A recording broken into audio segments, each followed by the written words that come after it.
Yeah, let's do it. So if you're new to us, one thing we like to do is recap each episode, and we actually cut that out of the podcast and rehost that separately on YouTube for anyone that needs a quick recap before the episode each week.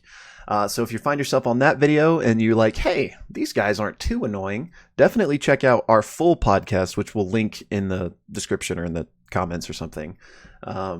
Good plug, I know. But yeah, so with that being said, let's jump right into this. Episode 25 of Critical Role Campaign 3. I believe it was called Taste of Tal'Dorei? Yeah, a taste of Tal'Dorei. Okay, perfect. So, again, 6-week hiatus. So we're picking back up with the crew in Bosseros. They're on the trail of Armand Treshy, tracking him via the ring that they put on him. And having just arrived in the city, they just finished a quick skirmish with some thugs that were basically attacking this stranger, who they come to find out is Dusk. After this battle completes, the party decides, hey, we need a quick breather. Let's go check out this restaurant called A Taste of Tal'Dorei. So they make their way to the restaurant, and inside there's decorations basically representing all different aspects of Tal'Dorei. The waiters are all dressed in costume and are in character of different historical figures from Exandria. And it's basically just one of those really I can't think like medieval times maybe, or just those restaurants where it's an experience. Yeah, the medieval Exandrian times is version. that's such a great way to reference it. So they walk in, they get seated, they have their own server, and their server is dressed up as Erevan the Rhyme Lord, and he's, fully committed to this character. It's great. They order a round of drinks, specifically some Ashari Breezers, because Oram was like, "Oh, that's my people, let me try that one." And I think they order some pepper poppers, like Thordax blazing poppers or something. So as they're sitting around, they start talking to Dusk and learning more about them. And she reveals that she's on a quest to find 2 people and return to the Feywild. And she opens a locket that she has, like, here, these are the people I'm looking for. And Fern recognizes these people as her parents. So like, whoa, hold up, wait a minute. Like, how do you know my parents? And Dusk reveals that Fern's parents helped her and looked after her in the Feywild, but they never mentioned that they had a daughter, or they never mentioned, anything about Fern at all. And Dusk says that they got separated when they all came through a portal, and it was like this very strange experience, and ever since she's been looking for them. And due to the Feywild and the time is a weird soup kind of aspects of traveling to and from the Fey, Dusk doesn't really remember much else about her own past or, anything else really. Fern then reveals that it's been about 90 years since she's seen her parents, Mama Birdie and Papa Ollie, which are their names. And Dusk is like, I think they're probably in this area. Like, let's find them. Then there's kind of like an aside as in Taste of Tal'Dorei, they put on this bit of theater, and 2 of the servers begin acting out this piece of Exandrian history. It's King Dressing versus Zan Tal'Dorei. They have this, big battle with Zan ultimately winning. And afterwards, they continue to talk amongst themselves, the party. And Fern again reveals, which she's kind of hinted at in the past, that her family is actually really important, kind of famous, like almost royalty. Very important in the Sealy court. And they're like, "Whoa, are you a princess?" And she's like, not technically a princess, but, kind of a big deal. Then Imogen's ability to like dive into someone's mind is brought up by Laudna, and they're like, "Dusk, we can maybe help you remember what you can't remember." Imogen is great at, going into people's minds and helping them figure things out. And while they're kind of discussing all of this, Imogen has the idea, is like, "Hey, now that I've seen a picture of your parents, Fern, I could maybe reach out to them telepathically and actually like communicate with them." So they're like, "Yeah, let's do it." And so Imogen does just that, and she does make connection with somebody, explains, "Hey, I'm here with Fern and Dusk." But the person responds and is like, "Who is this?" Right. So then Imogen gets a quick pieces of information from both Dusk and Fern to like prove like, my grandma's house, I had the room with the window and stuff like that. So she reaches out again with that information to kind of prove that she knows these people. And Fern's mom replies this time and is like, "Oh my gosh, like, oh my gosh, like, where are you guys? Like, she's so excited, and we get confirmation that this is indeed Fern's parents. Um, so the mom says, "Okay, meet us at Joe's," and so the mind message thing ceases, and they're like, "Joe's, anybody know where that is?" And so they ask around the restaurant, and they do finally get an idea of where this Joe's place might be. So they're like, "All right, we're gonna head there." But before that,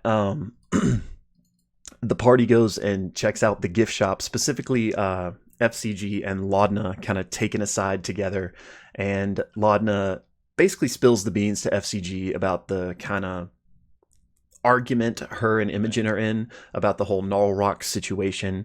And she's just kind of seeking some advice, kind of venting to FCG. And FCG lets her know that, hey, the first thing you got to do is talk to Imogen. I think you guys are going to be fine, like, but you just got to talk to her. And Lana also buys a couple of things from the gift shop to give to her to kind of, smooth the water. Like Um, a pot holder. yeah, a pot holder, and I think she buys like a couple of pencils or something. Yeah. Um, meanwhile, But not a t-shirt. not a T-shirt. Yeah. Oh man, if they Or make a Taste of Tal'Dorei like merch, I would totally buy it. uh, sorry, continue. meanwhile, Orem and Imogen kind of have a telepathic conversation because he can kind of see that she's down, and in that conversation, Imogen tells Orem about the spat between her and Laudna, and that she's just processing it, and she wants things to be okay between them, and she's pretty jealous of Laudna and Dusk's interactions. But Orem tells her that Laudna has a big heart. Like, you guys just have to talk to each other. Like, it'll all be fine. Um, and basically, reassures her. So then the rest of the party, I think, drops some money in the gift shop to get some weird things. Uh, but then they leave the restaurant, and Laudna, by the way, has been checking the little orb that tells them where Treshy is, like, multiple times throughout this, and it has never moved. So they start heading towards where that signal is, and they find themselves in the Bank of the Renewal, which is like this bustling marketplace. So they formulate a plan, be like, we think he's here. Let's kind of split up and go look for him. And ultimately, what they find is the signal is coming from this specific, like, Inside the house. he's calling from inside the house. The tent, I think it's a tent, but it's specifically coming from this like Right. pawn shop, if you will. Right. So Dusk decides to go in since Armand doesn't know who Dusk is. She's like, I'll go see, what's going on in here. And they describe what the tracking ring looks like. So she goes in there. Armand is not in there, but she finds out that the ring is. So presumably Armand has pawned this ring, and he is in fact not here. Um, to find out this stuff, Dusk actually casts suggestion on the owner of the shop, and he does reveal that in fact, yes, Treshy was here. This was his ring. He did pawn it. You can find him running with the Paragon's Call at the Seat of Disdain. So having found all of that out, she leaves. The party kind of reconvenes with this information, and they're like, all right, what's our next move? And that's basically where it goes to break. Yeah, so picking up from the break, if you've watched Critical Role long term and you like watching endless minutes of bad planning Oh my before the gosh. plan falls apart, this is prime. This is just a prime example. So the party basically heads over to the Seat of Disdain, which is this fortress of the Paragon's Call, and think like a tall wall with like black smoky plumes that are coming up from this fortress. I think this area also this in general, Bosros feels like kind of a junky city, and this particular fortress has kind of like an industrial vibe to it. I think of like old London, like back in the day. Is kind of what I envisioned. But the party basically, as they're making their way there, they do spot an automaton in the streets. And I think FCG actually says, smiley day, and it doesn't respond, which, just go on to reaffirm how special he is. Yeah. But ultimately, they head over to the Seat of Disdain, and the party is basically trying to figure out, okay, hey, what do we? Which by the way, it's the home base of the Paragon's Call, which is one of many of the crawler gangs in Bosseros. And the party is basically like, hey, what do we want to do? Like, do we want to storm the gates? Do we want to, what's the plan? And ultimately, what ends up happening is there's guards posted on the wall. Fern decides she's going to turn into a quokka, which I had to Google this. It's kind of like a wallaby, apparently. Cute little furry animal, and is going to sneak under the gate into the building. And naturally, she has all sorts of bad rolls in this whole process. Where I think even Sam Rico's like, come on, just roll double digits one time. At one point, she gets stuck under the gate, finally gets through, and makes her way into the courtyard of the Seat of Disdain, where she is immediately picked up by one of the Paragon's Call. A woman who's described as having a white, toothy grin picks her up and is basically like, "You are so cute. I'm going to keep you as a pet." Um, takes Fern into the fortress through a series of tunnels. She does actually eventually spot General Ratanish in a room talking with other figures, and is basically put in this person's room as a pet, and then left there, where she then, kind of claws on the door and whimpers to try to get out. Uh, and then another person of the Paragon's Call kind of opens the door suspiciously, sees her, and has the same reaction of like, "Oh my gosh, you're so cute." This person decides he's going to keep her as a pet, but she bites him and is just like, "I can't be here forever. Like, what am I doing here?" Until finally the person is like, it's kind of like, "Oh yeah, we're not supposed to have pets here." Or one of his roommates is like, "You shouldn't have pets," and he's like, "Oh no, it's a rodent I found. It's not a pet." So, doing his duty, decides to discard this rodent, takes it out, throws it out, and Fern basically makes her way back to the group and is like, "Okay, I've seen the inside. I can kind of have like a mental map of the area, and I also saw General Watanish." So then they're like, "Okay, what do we want to do? We think Armand's in here. What's our plan?" And so they say, "Ashton, General Watanish offered you a job. Maybe that's our end. Maybe you go in and say, 'Yeah, I'm here to make good on the offer.'" And then Ashton's like, "Yeah, but then I have to now work for the Paragon's Call." They have all sorts of ideas. They do. Travis's character, Chetney, is like, "Hey, the Gorgani, I can't remember how they pronounce it. I could go grab them and they can come help us." And then he mentions this a few times before Matt's finally like, "Hey, they're pretty far ways away. Like, you can't just like leave town and go get him. It'd be like at least a few days travel." To which Travis jokes, "I guess I'm leaving now, guys. See you later." Um, but they keep having these different suggestions, ideas, storming the castle. Maybe they could. FGG actually gets really hung up on one of the automatons, which was like this almost like, I kind of envision like a spider-like robot Yeah. crawler. He's really stuck on stealing this, using it in some way to attack the Paragon's Call fortress. And they talk about like setting off a bomb to create distractions. And really, with every terrible idea, Chetney is the one to keep being like, "Just saying it again, guys. We're talking about a fortress in the city for one of the major entities, and there's 8 of us talking about invading this high security place."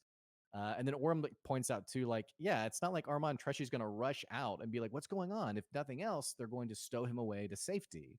So this is a terrible idea." And so Travis is also like, "Why are we also trying to do this like right now? Like, we don't have to do this right this second. Let's think about this. Let's let this sit for a little bit." What they do eventually set on is, let's go back to the pawn shop. Well, they decide, let's send a note to Armand, basically impersonating the pawn shop, saying, "Hey, we have your ring. Someone else wants to buy it. If you want it, we will sell it back to you at a premium." Which someone's like, "That's stupid. Why would he buy his own ring back that he sold?" And they said, and what they ended up deciding to do is sending a message that says, "Hey, I have a way for you to get your family heirloom back. Come meet me at the pawn shop and we can talk." But to do this, they need to do a forgery of the handwriting of the pawn shop owner and also get his name. So Imogen makes her way back over to the pawn shop to basically be a customer who's like, "Hey, what do you got here?" And makes introductions. Finds out that the owner's name is oh man, I can't remember. Hero is his last name. I don't remember either. I don't have it in front of me.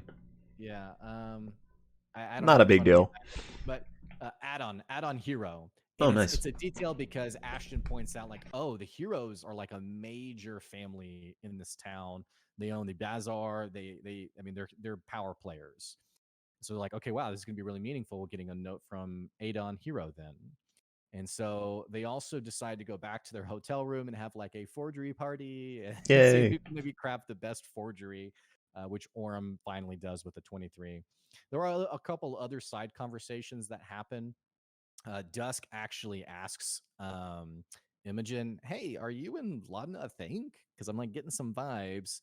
And she doesn't flatly say no. She kind of in like a kind of a more maybe hesitant's too strong of a word, but she thinks for a second and says, "No, we're not."